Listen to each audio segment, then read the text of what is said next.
তখন আমি ছোট, পড়াশোনায় মন না থাকায় বাবার সাথে কৃষিকাজ আর গরু চড়াতাম। ওই বয়সে আমার একটা নেশা ছিল, রাতে একা একা মাছ ধরা। একদিন বাড়ির সবার নিষেধ অমান্য করে ছিপ নিয়ে বেরিয়ে পড়লাম। রাত তখন আনুমানিক ৮টা কি ৯টা। আকাশে ঝকঝকে পূর্ণিমার চাঁদ। আমি ঠিক করলাম আজ হাজিবাড়ি পুকুরেই মাছ ধরব।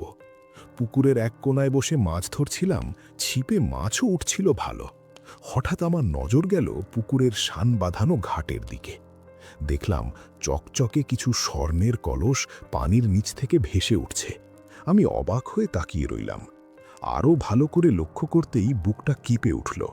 দেখলাম একটি বিশাল সাপ ওই স্বর্ণের কলসগুলোর সামনে রাজকীয় ভঙ্গিতে এগিয়ে আসছে, ঠিক যেন কোনো রাজার দেহরক্ষী।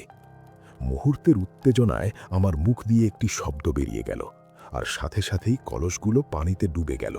সেই বিশাল সাপটি স্থির হয়ে আমার দিকে তাকালো এবং ধীর লয়ে আমার দিকে এগিয়ে আসতে শুরু করলো।